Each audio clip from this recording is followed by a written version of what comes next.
Je suis très content d'être ici parmi vous, dans ma ville natale. Et je suis très content de participer à cette rencontre scientifique pour la prise en charge des enfants IMC. Moi, en tant que psychologue dans ce service d'IMC que chapeaute Dr Saadawi depuis des années, je pense plus de 10 ans, c'est un service qui accueille des enfants d'IMC un peu partout de toutes les régions. Et tout à l'heure, je ne vous cache pas, Madame Amri, ça m'a plu son expression quand elle a dit les parents d'IMC, ils se sentent morcelés entre les différentes spécialités médicales. C'est ce qu'on a remarqué nous sur le terrain. D'ailleurs, la dernière phase que ces parents d'IMC vont atterrir, ils vont atterrir dans un service de rééducation.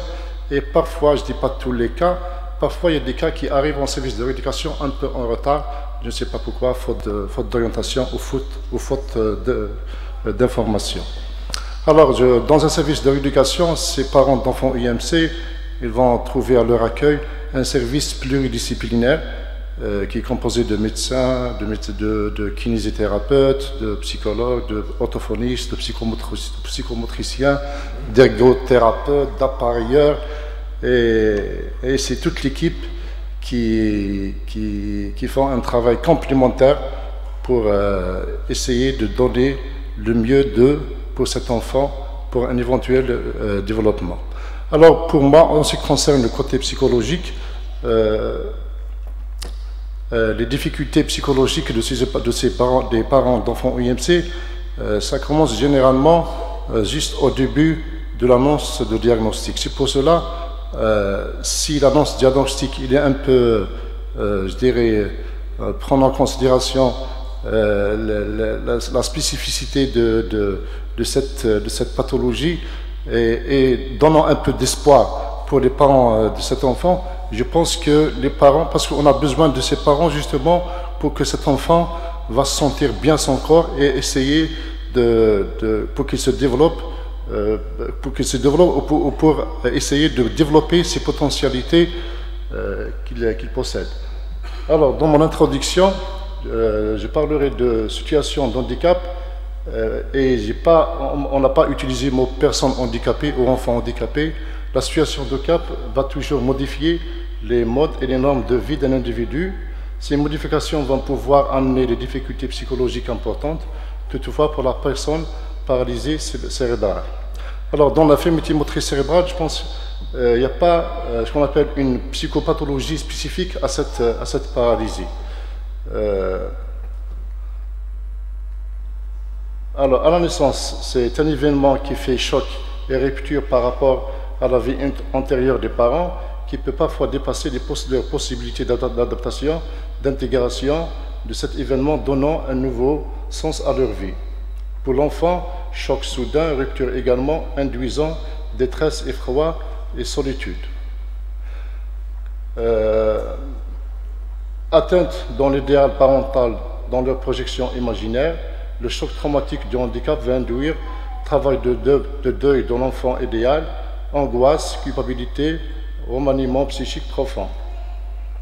Un enfant paralysé cérébral ne peut pas jouer comme les autres enfants et acquérir ainsi les notions d'espace, d'identité corporelle, de permanence du monde extérieur, si naturel aux autres. Les troubles de la vue, de l'audition ou du langage réduisent sa possibilité d'échange avec les autres et rendent plus difficile la construction d'une personnalité équilibrée. Ce sont des enfants extrêmement sensibles et émotifs. Ils ont beaucoup de mal à contrôler leurs émotions. Ils ont souvent des réactions qui semblent exagérées, passant rapidement du rire aux larmes, de la tendresse profonde à l'agressivité incontrôlée. Ils peuvent facilement s'affoler face à une situation inhabituelle et perdre leurs moyens. Ils sont souvent plus lents que d'autres enfants et font montre une certaine inertie qu'il ne faut surtout pas prendre pour la paresse, de la mauvaise volonté ou de l'indifférence. Mais quand ils ont une intelligence supérieure, cette lenteur les conduit souvent à un retard scolaire. Les enfants atteints dans leur corps souffrent tous d'une profonde blessure narcissique. L'enfant se sent différent et il a souvent une image de lui-même très négative et dévalorisante, que les autres s'empressent d'ailleurs de lui renvoyer sans même y penser. Que ce soit dans le cadre scolaire, dans la vie familiale ou avec les enfants de son quartier, l'enfant atteint d'un handicap se sent inférieur aux autres, incapable de participer au même jeu ou avec la même efficacité. Pour se préserver, l'enfant recourt naturellement alors à divers mécanismes psychologiques et à deux en particulier, régression et compensation. Blessure narcissique chez la mère, déception par rapport à l'enfant fantasmé qui va remanier, bouleverser dès le départ les mécanismes même de la relation mère-enfant. Dès la naissance, l'enfant paralysé cérébral est frappé d'une oblitération qui tombe au moment du diagnostic. Tout se passe comme si la mère ne pouvait plus rêver de l'avenir de son enfant. La parole porteuse de l'avenir de son enfant sera réduite à la parole médicale du diagnostic et des séquelles prévisibles. Une fois le diagnostic posé, la famille va se concentrer sur la maladie et non sur l'enfant lui-même. Les parents et le problème d'acceptation, les sentiments de culpabilité peuvent provoquer l'hyperprotection ou le rejet par les parents et gêner le développement affectif et intellectuel de l'enfant. Ces réactions dépendent beaucoup plus de l'histoire personnelle des parents que du degré de l'atteinte neurologique. Les questions incessantes torturent l'esprit des parents comme « que je fais du mal », « pourquoi est arrivé à moi », etc. Ce premier sentiment peut provoquer un état dépressif, une impression de désolation et d'abandon et un désir ardent de l'enfant normal perdu. Le sentiment de culpabilité, de honte, de désespoir, d'autocompassion peuvent être aigus. Il peut aboutir au rejet total de l'enfant, au sentiment que tout va mal à cause de lui. Alors, agir et guidance et accompagnement familial, tout l'enjeu de cette démarche est d'aider les parents et plus largement la famille à prendre en compte leur enfant, non pas par le biais du déficit, mais par celui des compétences. C'est une période d'écoute, écoute des observations, écoute des angoisses, écoute des difficultés qui peuvent survenir bien au-delà de l'enfant handicapé. Le choc initial passé, la famille doit l'oublier en vue de faire le maximum pour ce nouvel enfant handicapé. Il est fondamental que les parents acceptent tous les deux leur part de responsabilité dans les soins à apporter à l'enfant. Il faut éviter que l'un des conjoints rejette la faute sur l'autre ou l'entière responsabilité de la situation sans impliquer l'autre. Rien n'est épanouissant pour l'enfant handicapé qu'une vie familiale normale et satisfaisante. Il en est de même pour ses frères et sœurs.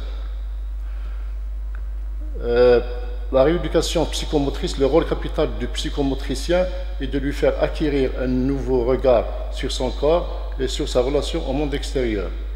Il s'efforce de l'aider à se repérer dans le temps et dans l'espace et se déplacer dans une pièce, à contrôler ses mouvements et à acquérir une latéralisation, les notions de gauche-droite, haut et bas, avant et arrière. Il aide l'enfant à reconstruire son schéma corporel perturbé, à bien sentir son corps et se sentir bien dans son corps. En conclusion, nécessité d'un travail difficile et lent de construction de soi, de son image, de son identité, il s'agira de pouvoir s'approprier son histoire et se situer par rapport à elle, prendre de la distance avec le vécu corporel et psychique parfois envahissant, prendre conscience du vécu de l'autre dans la relation, élaborer quelque chose de sa différence et de sa dépendance. Je vous remercie.